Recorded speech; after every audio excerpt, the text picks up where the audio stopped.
Today's guest is a former SWAT hostage negotiator, author, and cancer survivor. Over the past decade, he has impacted more than 16,000 lives. And today, he's going to share with you 4 truths to live an extraordinary life. Would you please help me welcome our good friend, Terry Tucker? Welcome. Thank you, Daniel. It's going to be fun talking with you. But I'm really looking forward to this. I think this is going to be a beautiful conversation and a nice awakening for a lot of people, because I know my audience and they've been looking for something like this. Now, let's rewind the clock. Let's go back in time. And before you became a SWAT negotiator, what was the dream that you started with, and what excited you about that dream? Yeah, my dream was always basketball when I was younger. You can't tell this from looking at me or from my voice, but I'm 6'8" tall, and I was able to realize that dream.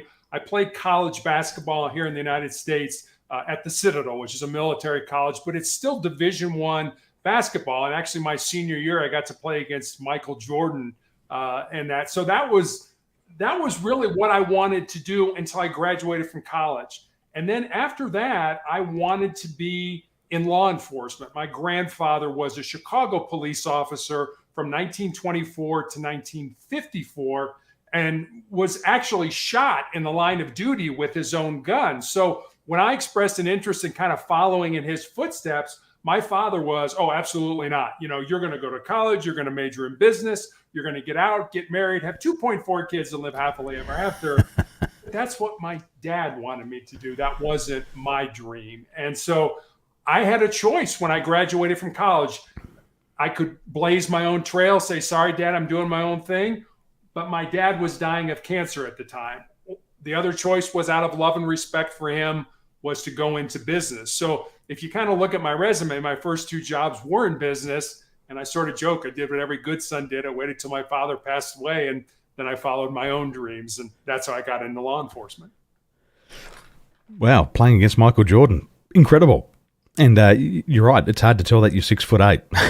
It is. And when you're sitting down, hey, we're all... One of my clients says to me, she says, Daniel, you've got very big hands. I said, maybe it's the camera. And then it's wide angle camera. Then I was in Sydney and she said, gee, you're tall.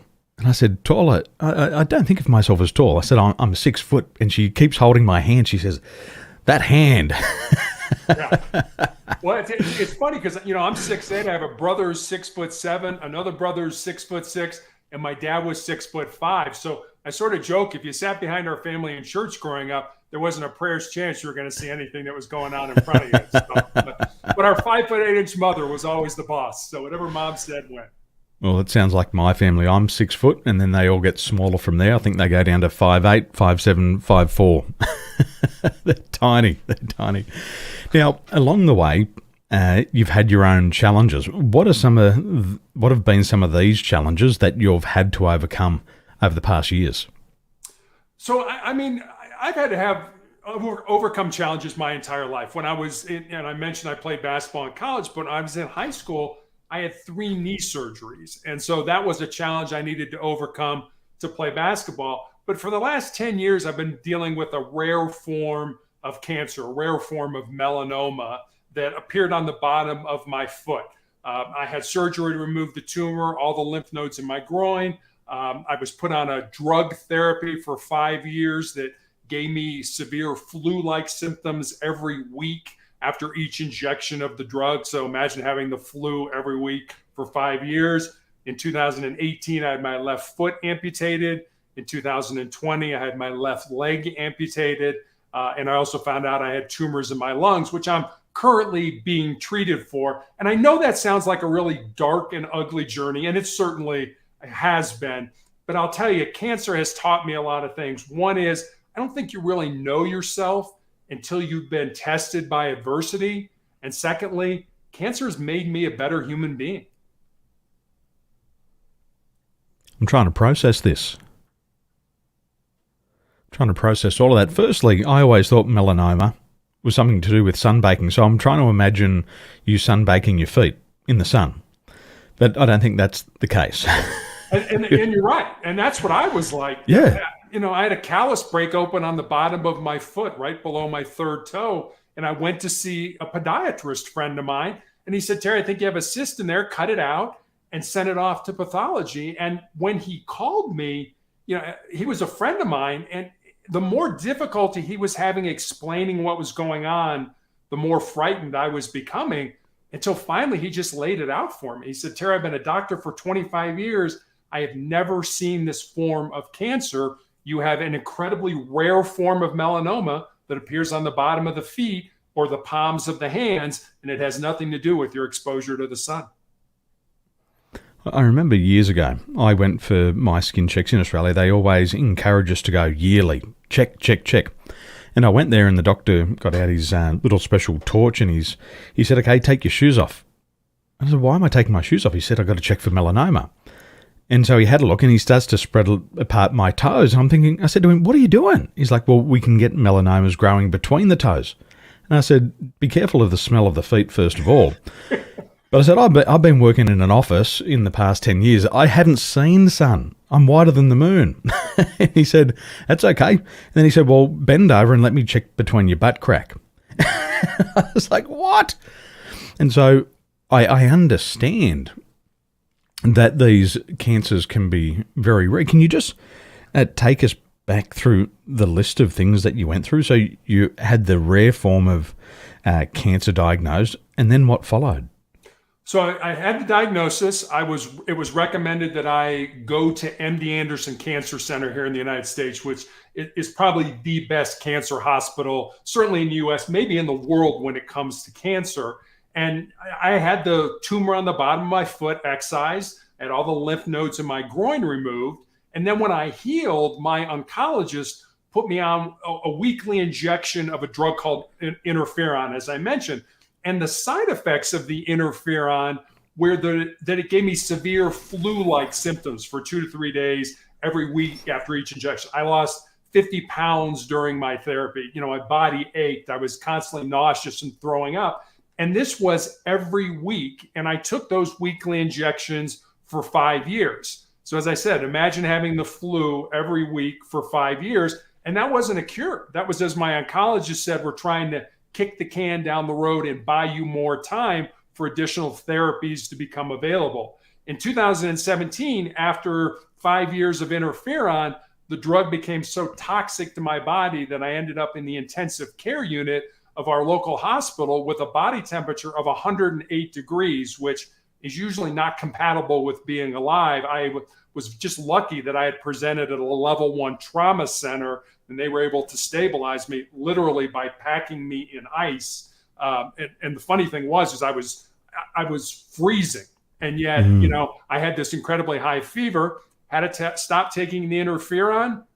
Cancer came back almost immediately in the exact same spot on my foot where it had presented 5 years earlier. That necessitated in 2018 the amputation of my left foot.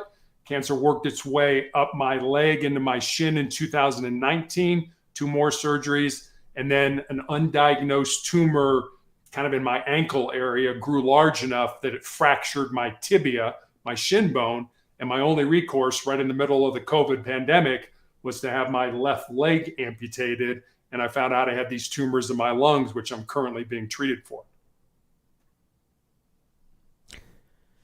Incredible.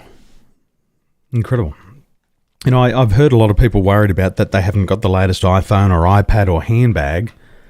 And I hear this, and it makes me think just about the importance of resiliency and also the importance of emotional management.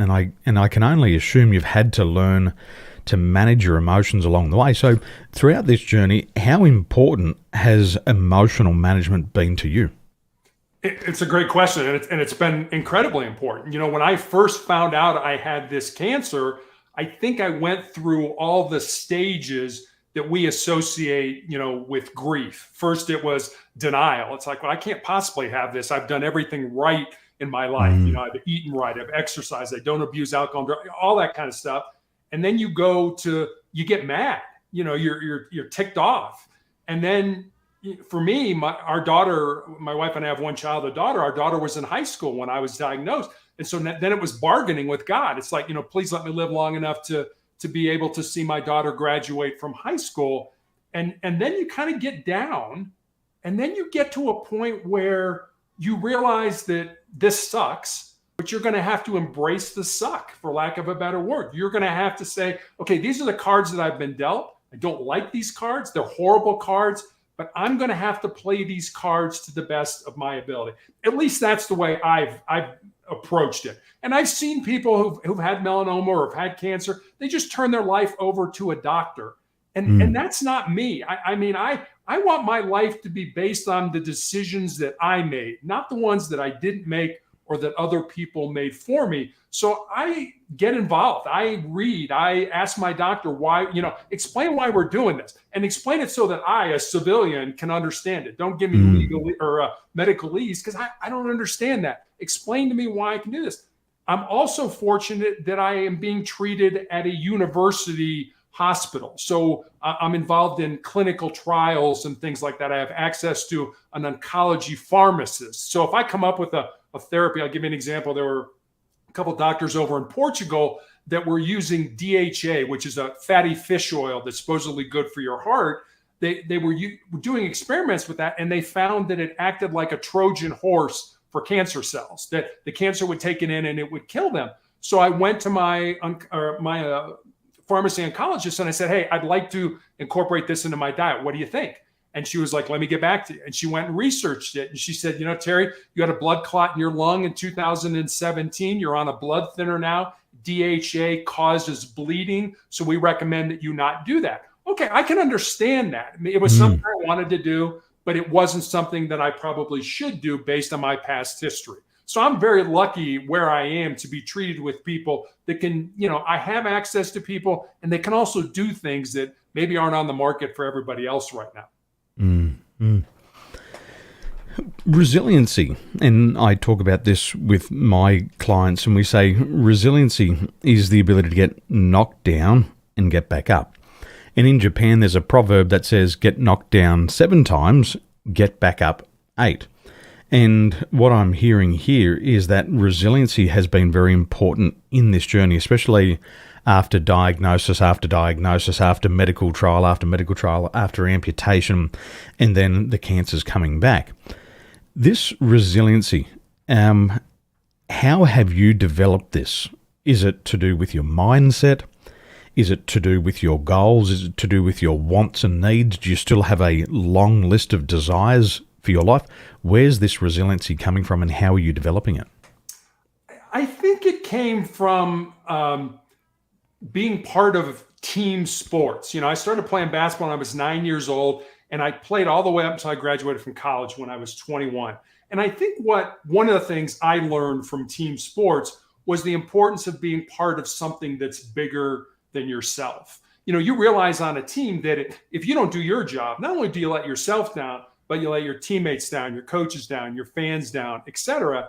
And if you think about it, the biggest team game that we all play is this game of life. So as I mentioned, I'm on a clinical trial now for the tumors in my lungs that more than likely are not going, it's not going to save my life. It has shrunk the tumors a little bit. The tumors are still there. I'm in sort of a stable condition. But the way I look at it is, maybe they're not going to help me, but they're going to help somebody, 5 years from now, 10 years from now, based on the data that the doctors are gleaning from my blood tests, from my scans and things like that. And for me, that's being part of something that's bigger than myself. And it was just something that I think I acquired through being part of a team. And we're all in, I think, whether it's a family, whether it's a business, whether, it's an organization that you belong to, a volunteer, whatever it is, we all deal with people. We all work together.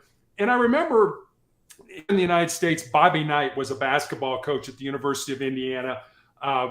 One of the players that I played with in high school went on to play for Knight, won a national championship, and then won a couple NBA championships with the Detroit Pistons. And Knight used to have a saying that mental is to physical as 4 is to 1. So here was this great coach teaching elite athletes to be great basketball players, to use their bodies to be great on the court. But what he was really saying with that saying is that your mind or your mindset is 4 times more important than anything your physical body is going to do. So I think it's real important for all of us to get to a point where we become what we think. And I remember when I was in high school, I remember hearing about a coach that he wanted to improve his team's free throw shooting percentage. So he divided the team in half, and after practice, he had one group that shot an extra 50 shots after practice. And he had another group that didn't do anything but sit down, close their eyes, and visually see themselves shooting those free throws every single time. And at the end of the season, the group of players that had a better free throw shooting percentage was not the group that practiced every day.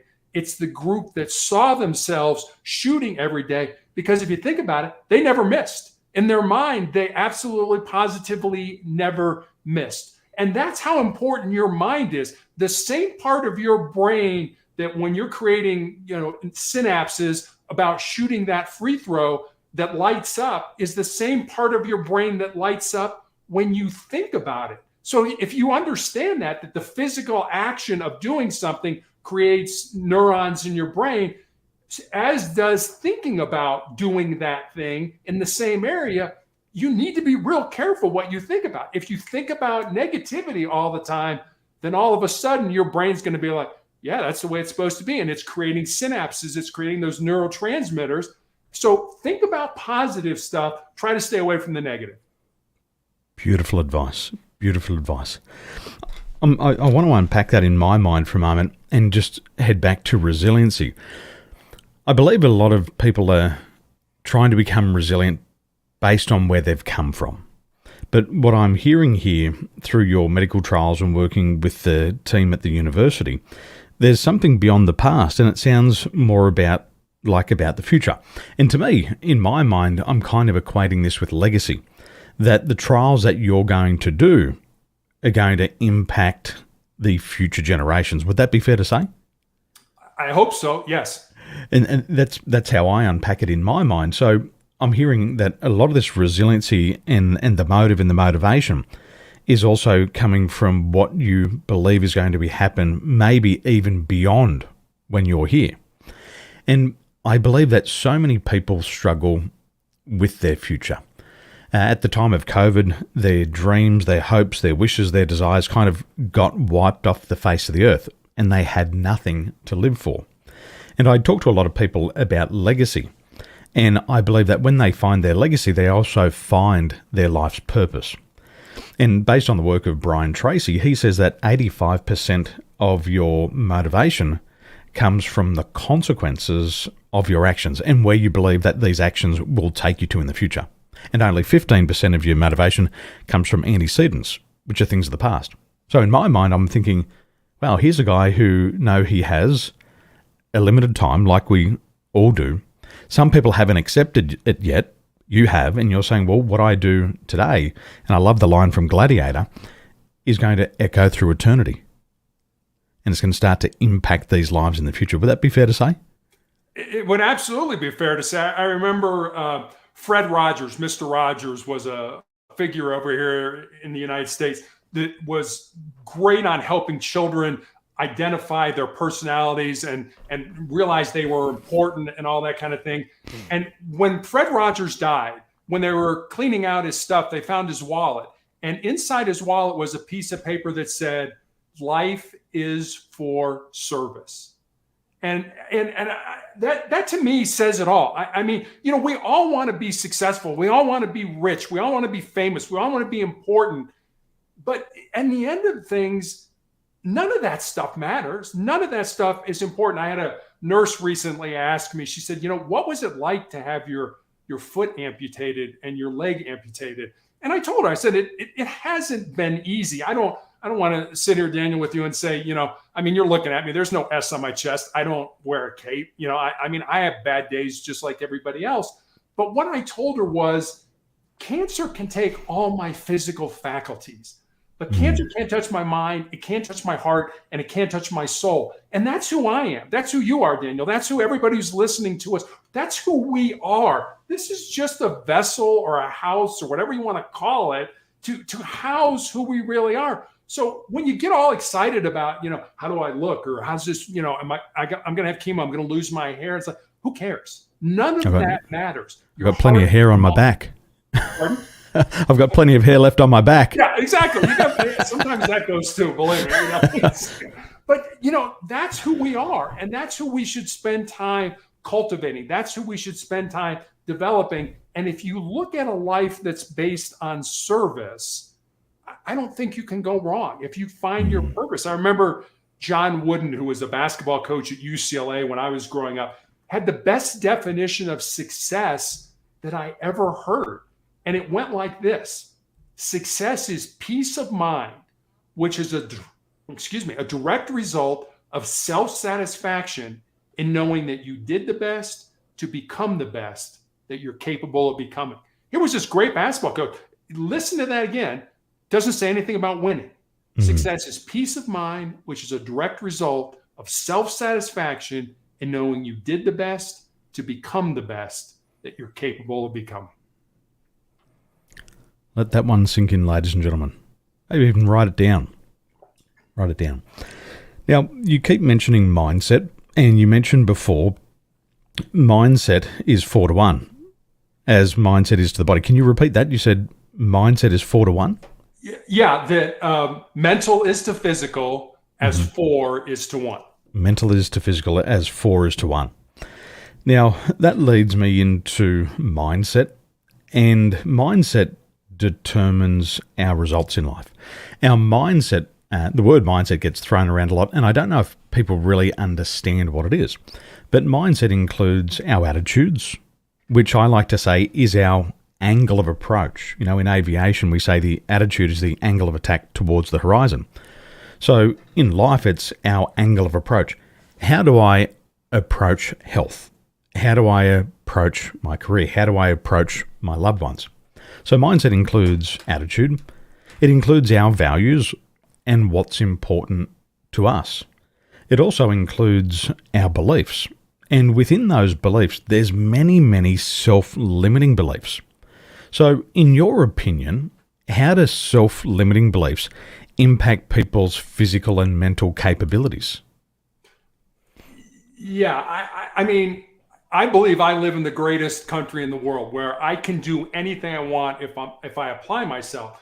But so many people, and I'll be honest with you, I wrote a book in 2020, and I dedicated an entire chapter, and this is probably the chapter that resonates with me most in the book, and it resonates with me because I've done it, and I'm not proud to say that I have done it. And the chapter is this: most people think with their fears and their insecurities instead of using their minds. And I know I've done that. I know I've I probably ought to do that. But, oh, wait a minute, what are people going to say about me if I fail? Am I smart enough? Do I know enough? And things like that. And so you pull yourself back from doing things. And I always tell people, if there's something in your heart, something in your soul that you believe you're supposed to do, but it scares you, go ahead and do it. Because at the end of your life, the things that you're going to regret are not going to be the things you did. They're going to be the things you didn't do. And by then it's going to be too late to go back and do them. 100%. I love what Jordan Belfort says about limiting beliefs. They're the bullshit stories that we keep telling ourselves why we can't have what we want. And we have to change that in a dialogue. And it is tough. The Cleveland Clinic says we have 60,000 thoughts per day. Out of those 60,000 thoughts, 95% are just on repeat, day in, day out, same thing, same content. And that's why we say if you don't change your thinking, you won't change your life. And what even makes it harder is that 80% of those repetitive thoughts are negative in nature. And we do have to change that mindset. And I agree with your quote before about Earl Nightingale. You become what you think about most of the time. And the mindset is programmed just for survival. That's what our mindset is programmed for. It's just to survive. It's biological motivation. Sleep, wake up, eat. There's 4 F's. Feeding, fighting. Now, I can't say the last one, but I'll say fornicating. That's the basic survival mechanism. Everybody knows what the third one is. Right. You want to pass your genes down, right? Got to reproduce, and you should have some fun. And so the mindset is geared just to that. But thriving is beyond that. And a lot of people move to the next level of motivation, which is extrinsic. And yes, there's some lovely things we can have on the planet. We can have beautiful gold watches, we can have beautiful cars, we can live in beautiful homes. But a lot of those things, the motivation disappears. If your watch is stolen, you lose your motivation. If you buy the Rolex watch and nobody looks at you with those big eyes and say, wow, you're so successful, you have a Rolex, the Rolex doesn't work anymore. If you're lining up at the Mac store in September and you don't get iPhone 14, you're going to go home demotivated. So a lot of people get stuck in that. And then I think once we start to have all these things stripped away from us, Terry, we realize that what is this motivation and what drives me? But we've got to get to the next level, which is intrinsic motivation. What's in my heart? What does my heart desire? And I believe that's so important, especially in times like we're going through now. And you're going through your crisis, everybody else is going through their crisis, and they're looking for meaning. And you've got to find the meaning within. You can't find the meaning in a pill. You can't find the meaning in a bottle. You can get some inspiration from books and from podcasts, but you eventually have to look within and say, what's important to me? And nobody else can tell you what your life purpose is. Nobody else can tell you what goals you should be setting. People can help you decide which goals aren't right for you and which are good for your personality, but nobody can choose it for you. You've got to spend some time and go within. And I've had other guests say mindset's important, but also heart set is very important. So what is that heart desire? Now, as we go back to mindset, we talk about attitudes, values, beliefs, and our emotions. I believe that we can consciously change our mindset by adopting new beliefs and then acting as if they were true for us until that action becomes an actual fact. So as you go through your life experience with your ups and your downs, moving forward and moving backwards, what are 4 truths that you live by, and how have you applied 4 truths into your life? Yeah, I live my life with these 4 truths, and you talked about the 4 F's. I talk about the 3 F's, which for me are faith, family, and friends. So I'm safe on that. Yeah. But the 4 truths for me are things that I've developed over these last 10 years. The first one probably I started earlier, and I'll give them to you. I have on a Post-it note right here on my desk. I see them multiple times during the day, and they constantly get reinforced in my mind. The first one is this: you need to control your mind, or your mind is going to control you. And I learned that early on. As I mentioned, I had knee surgery when I was in high school. And I remember when I went back playing after I had those knee surgeries, my brain was putting all kinds of negative thoughts into my mind. You know, things like, hey, you're probably a step slower, and coaches aren't going to be interested in contacting you about playing for their college or university. And I remember thinking, wait a minute, I'm still playing at an elite level, and coaches are still reaching out about the possibility of playing for their school. I realized at that point in time that I had to change the narrative. I had to change the mindset into something positive. And people always ask me, well, how do I do that? It's not going to happen overnight. You just don't wake up one morning and say, hey, I want to see the glass is half full today, as opposed to yesterday when I saw it half empty. You're going to have, as you mentioned, the Cleveland Clinic study, 60 to 70,000 thoughts pass through your brain every day, many of which you're not even going to pay attention to. But your brain can only hold one thought at a time. Why would you want to make that a negative thought? So understand that when those negative thoughts come in, realize they're there. It doesn't make you a bad person. We all have them. Realize that they're there, recognize it, and then just change it to something positive. And the more you do that, the more your brain will expect to have those positive things go through your mind. And again, it goes back to what we were talking about earlier. We all become what we think. So that's the first one: control your mind, or it will control you. The second one is embrace the pain and the difficulty that we all experience in life and use that pain and difficulty to make you a stronger and more resilient individual. You mentioned a minute ago about people who, when they experience pain, they turn to drugs or alcohol or behavior that's not good for them. It's just a natural mechanism. What I'm saying with that is, instead of running from pain, use it. Take that pain, flip it inside, burn it as fuel, use it as energy to make you a stronger and more resilient individual. We're all going to experience pain in our lives. It doesn't have to be cancer pain or even any kind of an illness. It could be, as simple as you break up with your boyfriend or your girlfriend, or you don't get the promotion at work that you think you deserve. Pain is inevitable. Suffering is optional. And I wish I would have coined that phrase. I mean, I think that goes back to Sun Tzu or somebody like that. Pain is inevitable. Suffering is optional. So use that pain instead of running from it to make you a stronger individual. That's the second one. The third one is more, I think of as a legacy truth, something that we need to look at in terms of sort of the end game of our lives. What are people going to say about us at our funeral? What do we want people to say about us at our funeral? And this saying goes like this: what you leave behind is what you weave in the hearts of other people. And the way this resonates with me, when I had my leg amputated and I found out these tumors in my lungs, I went with my wife to the mortuary, to the cemetery, and to the church, and I planned my funeral. And because I come on podcasts and I talk about motivation and the need to keep moving forward, I got some brushback from people who were like, planning your funeral, that's kind of defeatist, don't you think? And I kind of had to remind these people, the last time I checked, we're all going to die. Don't think anybody's working on a cure for life right now.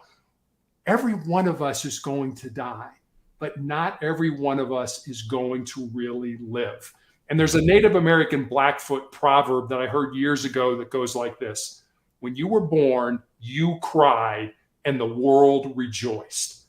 Live your life in such a way so that when you die, the world cries and you rejoice. That's what I want. That's what I'm looking for. Don't get me wrong. I'm not looking to hasten my demise in any way, shape, or form. But death isn't nearly as scary for me because I believed I found my purpose in life and I lived it. So that's number 3. And then number 4 is, as long as you don't quit, you can never be defeated. And I know that's pretty self-explanatory, but the way that resonates with me is this: someday my pain is going to end. It may end through surgery. It may end through some type of new medication. Quite frankly, it may end when I die. But if I quit, if I give up, if I give in to pain, then pain will always be a part of my life.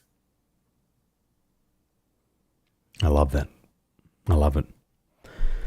4 truths: control, embrace, leave behind, and don't quit.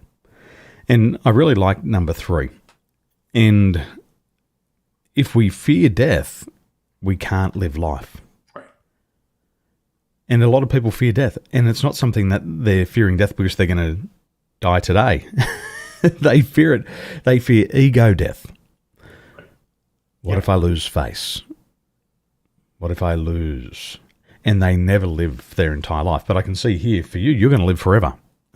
You're going to live in the hearts and the mind for generations to come. And that'll be a sweet revenge to the cancer.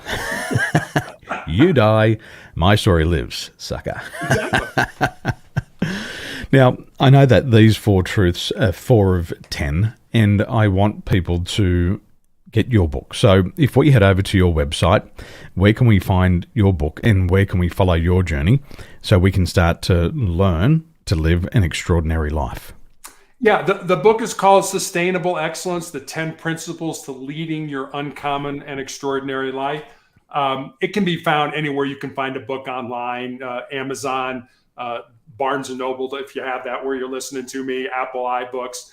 You can download a free copy of it. I've just started a membership program called Sustainable Excellence Membership. If you go to sustainableexcellencemembership.com, you can download a free copy of the book there. And then my website is motivationalcheck.com. And every day I put up a new thought for the day. And with that thought comes a question about maybe how you could apply that into your life.